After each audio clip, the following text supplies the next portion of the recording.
Cada dissabte. De 12 a 1. Música. Literatura. Cultura I activisme. Prenen el protagonisme. El 107.1 FM. Benvinguts al magazín de Ràdio Cabrera de Mar. Amb Antoni Beas. Ai, com cremen els contenidors, Si la gent sapigués que la Thyssen, la Thyssen, la de FCC, que és qui porta els containers, és la Thyssen. Pues la Thyssen s'emporta uns quartos per cada contenidor que cremeu, o sigui que allà vosaltres, continuo cremant contenidors. I ara parlem de... Deixa'm fer aquesta postillita. Si jo estic a favor de que la gent es manifesti pels contenidors, no els cremeu, sisplau. Que s'emporta la Thyssen, si me lo llevara jo, diguessin, cremeu tot. Doncs ara parlem de teatre, parlem de teatre del maco, perquè és aquest que es fa amb aquestes eines que es porten ara, del micromecenatge. Llavors és teatre, suposo que alternatiu, ara, si no, que me corrijan els membres que tinc aquí en l'estudi. Un és l'Alexandre Sanz, exacte, director d'aquesta obra, que ara direm el títol perquè ni l'he dit, en Carles Moner, l'altre director, què tal? Molt bon dia. I en Roger Príncep, que és l'actor, que m'ha dit que, tot i que és príncep, no és republicà, no? Sí, no sé si hola, molt bon dia. Molt bon dia, és el xiste. Vale. Doncs, de quina obra de teatre estem parlant? Quin títol té? Eric i l'exèrcit del Fènix. Molt maco. I això de què va? És una obra que ja es va estrenar el 2007, està basada en una història real que va viure l'Eric Bertran el 2004, un noi que per enviar uns correus electrònics doncs, va ser acusat de terrorista perquè demanava l'etiquetatge en català d'uns productes d'un supermercat. I potser sonarà una miqueta més per Fènix 1123, la pel·lícula que va fer el 2012 Joel Joan i Sergi Lara, protagonitzada per Nil Cardoner. I ara nosaltres doncs, reprenem aquest text de Víctor Alexandre, que es va escriure el 2007 per tornar-la a fer l'any vinent, si tot va bé. Què us va portar a materialitzar aquesta obra de teatre, fer-ho d'aquesta manera? No? O sigui, no dir, me lo gasto yo los cuartos, sinó dir, bueno, fem una mica més participatiu, fem un Verkami. Bueno, bàsicament jo crec que el fet de que som una productora bastant nova, és una productora jove que acaba de començar i vam pensar que era el millor mètode fer-ho participatiu, també perquè molta gent podia conèixer aquesta història i perquè la gent no posa els diners a fons perduts, sinó que tenen una recompensa a canvi. Llavors, com que ens hem inventat... Basant-nos una mica amb el que tracta l'obra, tot té relació amb l'exèrcit del Fènix, que és un exèrcit de mentida, sense armes, per defensar el català. Doncs segons els diners que posis formes part d'aquest exèrcit i tens recompenses relacionades amb això. Estupendo. Llavors vam pensar que seria més divertit. Perquè recordem que el Verkami és una plataforma per recollir diners per fer tota mena de material cultural, ja sigui obra de teatre, llibres, música, jo he vist de tot allà. Així és. Sí. I cadascú que aporta, en mesura del que aporta, s'emporta més o menys recompenses. I cada autor o autora d'aquestes campanyes decideix quins són els rangos de preus i quins són les recompenses, que si et sembla bé ho tractarem una mica més endavant això, perquè no cal ja estar aquí diciendo, bueno, si ponéis dinero, és que estaria bé primer incitar una mica més al públic, no? Jo suposo que aquest tema és més candent que mai, perquè ara amb tot això que estem visquent toca moltes sensibilitats això ara, no? O no? Sí, bueno, ara és un moment diferent, podríem dir. Quan es va començar aquest projecte, quan va fer-ho per primer cop el 2007, va ser el primer cop que es va portar aquesta obra als escenaris. Era un temps molt diferent, l'obra era diferent que la que fem nosaltres, perquè donaven un caire més humorístic, perquè en aquell moment el no ser tan important el que estava passant, per fer-lo entrar en el públic era més important donar-li un aire més amè.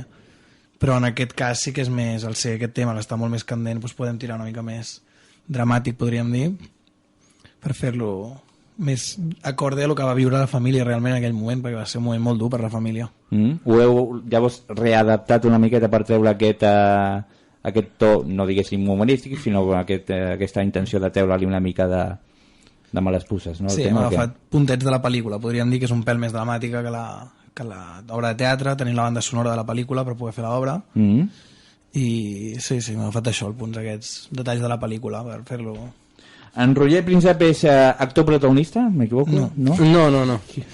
Secundari, no? Podríem dir. Secundari. Bueno, ella és la metge que engega el problema, podríem dir. Una mica, no? És el tema del Jaume Gran, no? L'Adam Beltran, de com va viure una mica també tot aquest tema, perquè sí que és veritat que tot va ser més tot format per l'Eric, no? Però clar, està clar que la família també es va veure involucrada, vulguis o no, dins del tema, no?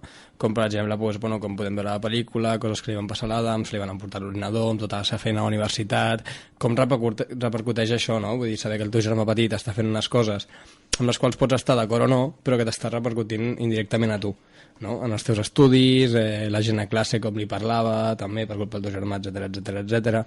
Llavors és com per donar una mica més també aquest punt de vista, no? De com la família indirectament ho va veure. I tu com t'has posicionat per fer aquest paper? O sigui, te l'has fet teu? T'has imaginat que et pogués passar una cosa similar a tu? Dius bajanades pel Twitter i dius, hòstia, això no ho hauria d'haver fet perquè ara vendrà la Guàrdia Civil o vendrà aquell... Com era aquell el Policia Nacional que ho gravava tot? És que no me'n recordo el nom ara. Si home, digue-m'ho pel Tolbach, jefe. Si home, aquest policia que ara extorsiona a tothom perquè té gravacions de tothom, no ho sabeu vosaltres qui és? Sí, ja ho he sentit, però no sé qui és. Aquest de la boina, la gent de la ràdio que m'ha estat... El agente secreto Anacleto, és que no m'ho surt el nom. Ja. No, un de veritat, perquè no m'ho surt el nom ara. Bueno, això ja sortirà. Sí. Això, te l'has fet teu el paper com pensant, hòstia, és que això em podia haver passat a mi també. Bueno, a veure, en aquest cas sí que estem en tema, és una tonteria, no? Però en tema si ho porto a la meva part, jo sóc el petit de la família, vull dir, sóc jo qui té un germà gran, llavors només per aquest fet ja seria una mica complicat, no? Però sí que és veritat que, sempre jo crec que els actors el que fem és això, no? Agafar el paper i intentar fer-lo nostre, buscant alguns punts que li has d'agafar, no? Sobre la seva vida personal, et crees com una petita història que ha tingut, tot i que ens estem basant en un fet verídic. Llavors és com, tampoc et pots flipar, no? I pots començar a dir, no, perquè mi Adam Beltran va ser així i així. No, Adam Beltran ja era d'una manera.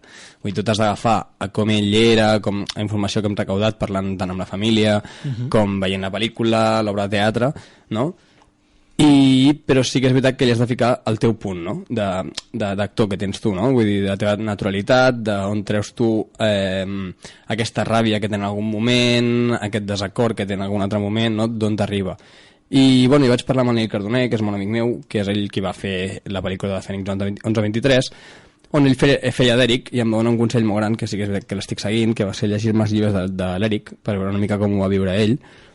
I llavors això, no? També he intentat parlar, buscar informació, parlar amb gent que sé que tracta sobre aquest tema, per veure com ho podria viure una mica més, i després també el que crec jo que és més meravellós és quan quedem tot l'equip en si, no? I fem nosaltres la nostra pròpia pluja d'idees d'informació i sobre aquest debat sobre com creiem que nosaltres que ho va viure la família, per quins punts passaria tan dramàtics com tema d'emocions, no?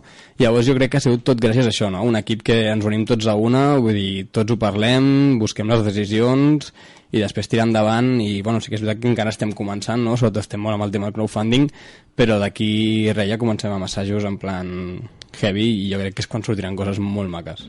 Suposo que no us podeu queixar els directors, perquè si tots els directors s'empapen d'aquesta manera... Ja veus que t'hem portat el que està... A tapar la feina No, tots ho fan molt bé, però... Deixa'm dir una cosa, perquè és que jo tengo un toc, m'ha dit el jefe, es diu Villarejo, el comissari aquest de la Policia Nacional, que feia extorsió amb una gravadora Sennheiser, ho havia de dir.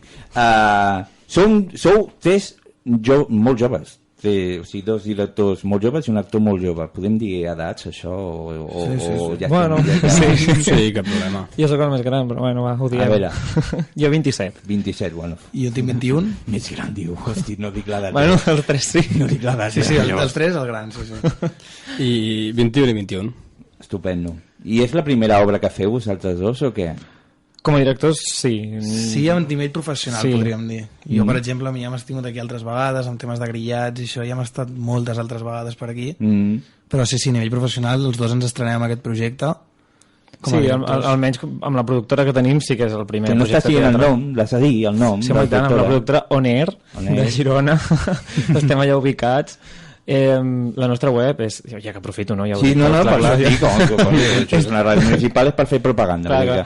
3W és en anglès, però bueno, no passa res, que la gent no s'espanti. 3w.weareonair.com. Estem We are on air. weareonair.com. Estem en directe com ara mateix. Estem a l'aire, sí. I és això, ja poden trobar tota la informació. Llavors, com a productora sí que hem fet algunes cosetes audiovisuals, però espectacle, així com deia en Carles Anell Professional, sí que és el primer que ens llancem a la piscina. Sí. Estupendo, i per això dèiem que aquests nois, aquests nanos, tan joves, perquè uno aquí parece un viejo, han engegat aquesta campanya de Verkami, que trobareu a la web de vkm.is. Bueno, sí, això són los atajos que no m'agraden a mi. No, a veure, Verkami.com Verkami.com i busqueu allà Exèrcit del Fènic, Sí, Eric trobarà, i Exèrcit del Fènic, i es que estos enlaces cortos no són cortos per mi. No ho és. A més són molt difícils de dir per antena, o sigui, entreu a la web de Verkami i trobeu allà el projecte. Una golejada també, Verkami, Eric i Exèrcit del Fènic. I si no, la vostra web, que és weareonair.com. Exacte. Ho hem posat fàcil. De Torrelodones. L'aportació mínima? 10 euros. Què s'emporta? Un pin, un manuscrit, una còpia d'un manuscrit escrit per l'Eric de veritat, dirigit al seu exèrcit del Fènix. Ja em sembla molt. I a més sortiran en els agraïments de l'obra com a col·laboradors. A la pàgina web. I l'aportació màxima? 500. I què bueno, a veure, màximo no n'hi ha la gent entiende. La última casella que et pot marcar. Això és el missatge per si hi ha algun milioneti per allà que té molts diners amb els que no sap què fer. Algú que digui que 500 és poc, doncs endavant. Algun productor de MediaPro que va fer la pel·li, em sembla. Estaria bé. Doncs recordeu que aquests nois estan fent aquesta campanya per... En quin punt es troba la... Inicial, portem ara mateix 8 dies, em sembla. Sí, el que hem fet ara, bueno, o sigui, de tots els processos que hi ha a l'Obra Teatre, el que tenim ara és el repartiment tancat, vam fer càsting tant a Girona com a Barcelona, i ara estem amb el finançament, sí. Bueno, així coses que puguem dir, doncs, no sé, alguna empresa que ja col·labora, que ens ha ajudat també. Vinga, aprofita. No, bueno, vull dir, VilaWeb, per exemple, ens va publicar a la seva pàgina web, i cal dir-ho, això. L'Ajuntament de Sant Gregori ens cedeix un espai, també, algunes televisions de Girona, la xarxa de comunicacions també ens fa una mica de publicitat, Teatralnet ens ho va publicar també a la seva pàgina web, vull dir que a poc a poc ens van fent suport i bueno, està bé. Doncs Alexandre Sanz, Carles Moner, Roger Príncep, moltíssimes gràcies per venir a explicar-nos aquesta campanya de micromecenatge que segur que sortirà i sortirà molt bé, i aquesta obra de teatre, i llavors pugueu tornar aquí a la ràdio per dir-nos, escolta, ja tenim data d'estrena.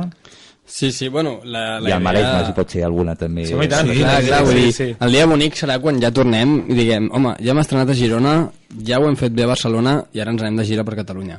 Ole. Aquí és on volem arribar. És la idea. Doncs com dieu vosaltres, molta merda. I com també li diuen a la planta de tractació de la brossa, que mal lo he dicho esto. Molta merda. Això que dic, que la ràdio és vostra, podeu tornar quan vulgueu i sobretot torneu quan ja aquesta obra de teatre sigui realitat, d'acord? S'agraeix perquè realment sembla mentida, però el que pot arribar a costar que la gent t'escolti, perquè ens està costant molt. Si tinguéssim més temps, estaríem més temps, però és que m'he passat ja amb l'entrevista anterior, si no estaríem aquí parlant moltes més estones. Lo dicho, moltíssimes gràcies i torneu quan vulgueu, d'acord? A vosaltres, moltes gràcies.